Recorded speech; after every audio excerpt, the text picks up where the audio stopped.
Remember when you were scared of monsters? Well, the scariest thing about a monster is the unknown. You don't know what it is. That's not a monster. That's just Stewie. Hi. And like a pug, the Alfa Romeo SZ is ugly. Sorry, buddy. So ugly, in fact, that internally Alfa Romeo referred to this as Il Mostro, the monster. But, like my mom used to say, Jason, don't worry. Ugly is only skin deep. It's what's on the inside that counts. And if you pull back the skin of the SZ, you'll find an old Formula One car.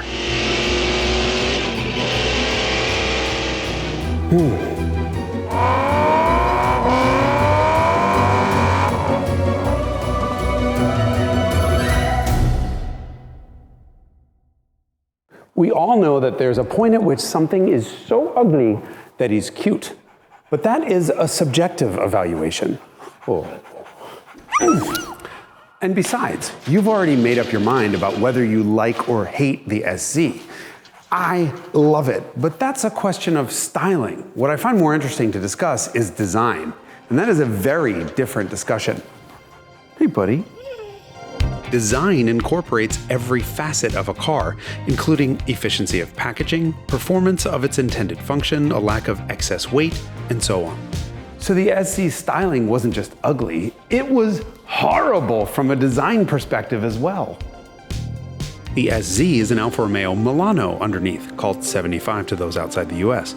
Same wheelbase, same suspension, powertrain, blah blah. And you'd think a two-seat sports car based on a four-seat family sedan would be lighter and would have a ton more cargo space than the sedan it's based on. This monster doesn't even have a trunk. It has a space saver spare and a fuel tank. Then that's it. In the space where a back seat would be, we have, nothing. And its body panels were heavy. Very heavy.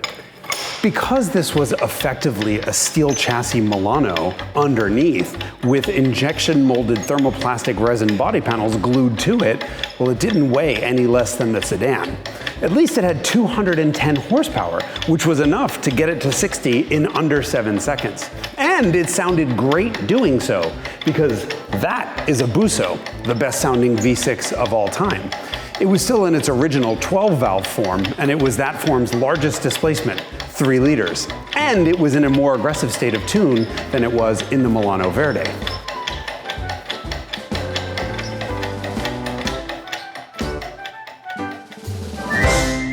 Giuseppe Busso died 3 days after the last of his V6 engines was built, which is both incredibly sad and very romantic. But he was more than just the designer of this V6. In fact, it was his goal to create a road-going car with the same drivetrain and suspension layout as the original Alfetta, which was a Formula One car. Created in the late 1930s, the Alfa Romeo 158's nickname meant Little Alfa. The Alfetta dominated racing in the equivalent of today's Formula 2 category, and then it was put on hold for several years during a small, interruption. Perhaps you've heard of it. It was called World War II. December 7th, 1941.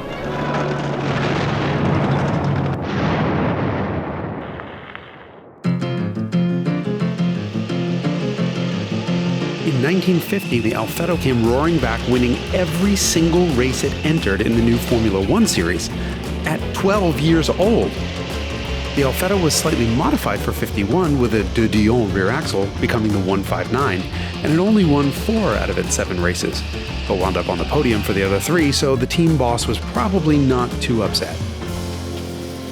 Don't forget, the boss was a man named Enzo Ferrari. Perhaps you've heard of him. Enzo Ferrari, right? Anyway, the Alfetta race car's drivetrain layout became the blueprint for the 1972 Alfetta street cars, both sedan and coupe. This was the Busso dream. Years later, the Alfetta coupe matured into the GTV6, and the Alfetta sedan became the Milano, or 75, named to celebrate Alfa Romeo's 75th birthday. And the 75 gave birth to the SZ. And that lineage means the SZ's layout is the same as the 1951 Alfa Romeo 159, the Formula One car. Okay, so it had decades of improvement, but it still had the engine at the front and a transaxle at the back. this time with inboard disc brakes to reduce unsprung weight. The Dion rear axle isn't really high-tech. It's not independent, and it was invented in the 1800s. But what it did do is give the SZ the same benefits as all the other transaxle Alfa Romeos, meaning a really nice ride and very predictable limit handling. The SZ added in the lessons that Alfa had learned racing the 75 in IMSA and FIA Group A. The plastic panels may have been heavy, but they were bonded to the steel chassis, resulting in a body that was, according to Alfa, 20% stiffer than if it were made from only steel. As such, the SZ's handling was compared to the best cars of its day, things that included the original Acura NSX and the Lotus Esprit. Now, ironically, there was nothing really new about the SZ's suspension, except that it had a hydraulic height adjustment system to raise its height by almost 2 inches. But the question remains, why would Alfa bother to make this crazy-looking coupe, and not just a two-door Milano, or the awesome-looking station wagon it was considering?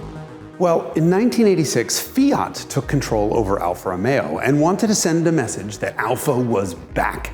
So it came up with the ES30, the experimental sports car 3.0 liters. And it had to go from concept to production in only 19 months. So it challenged 3 different departments to make the styling for the attention-grabbing coupe. First was Alfa's in-house design department. Second was Fiat's in-house design department. And third was designer and coach builder Zagato. Under the watch of Walter de Silva, the man later responsible for some recent Audi masterpieces, Alfa Romeo Centrostile came up with a soft, rounded design that looked more like the later Prodeo concept car. Fiat Centrostile came up with the design that eventually went into production. It was one of the first cars designed completely by CAD. Clearly that 1980s computer-aided design couldn't process surfaces in 3 dimensions. And the CAD program seems to have crashed entirely while it was rendering the rear end because it just sort of stops. And the last thing you'd ever expect from a car that's made of nothing but straight lines is a curved windshield. I mean, somebody put this whole greenhouse on backwards. The computer crashed. Computer crashed. Had to be. This is a bug. Here's the best part. Walter de Silva, who was in charge of Alfa Romeo's design department when this was designed, went on record to say he had nothing to do with it. And then so did Zagato. I mean, I've seen plenty of designers try to take credit for each other's work, but I've never seen a car where so many designers threw their hands in the air and were like, wasn't me. Zagato saying wasn't me is especially crazy since SZ stood for Sprint Zagato, named after the original Giulietta Sprint Zagato. Now look, if you look back through history, Zagato's trademark is vehicles with designs that are, challenging.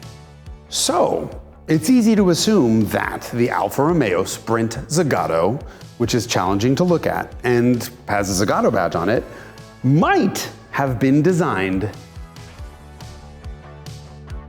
by Zagato. But, and you're not going to believe this, Zagato's proposal was even uglier. After building 1,000 or so SZs for Alfa Romeo, Zagato designed and then built the RZ, the roadster version, which in true Zagato style was somehow even uglier than the car it was based on. It was perfectly on brand for Zagato. That takes talent. Especially since the SZ was so incredibly bizarre looking to begin with, but the RZ was one bizarre too far. Of the 350 planned, Alfa was able to sell only 278 before it had to pull the plug. Polarizing design is a bit of a double-edged sword because it means a car will appeal to far fewer people. However, those who like it will love it. But there weren't really enough of those, so the SZ was a tough sell, especially since it was almost as expensive as the more usable Porsche 911. The better any car is at being a transportation device when it's new, well, then the less special it becomes when it's a collectible. And so by that measure, the SZ is completely off the charts special, especially when you consider how it drives. The styling might have been polarizing, but the verdict is unanimous on the way this thing drives. It is one hell of a driver's car. That Busso revs and blips like a motorcycle engine, and this version pulls so hard up top that it's unlike any other Busso. The suspension's great, the steering is great, the visibility is amazing. This is the most fun you can have in any car from this era. Period. Today, we might think of beauty when we talk of the Alfa Romeo brand, but this is the company that created Enzo Ferrari and vice versa. Historically, Alfa Romeo was all about racing. The SZ was the last Alfa Romeo of that era. Il Mostro wasn't just a monster because of how it looked. It was a monster because of the enormity of what it represented. Get to know it a little bit better, and turns out even the scariest monsters can be pretty cute.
Okay, so you're just gonna keep the Ferrari framed out the entire time, right? Yep. Okay. Action.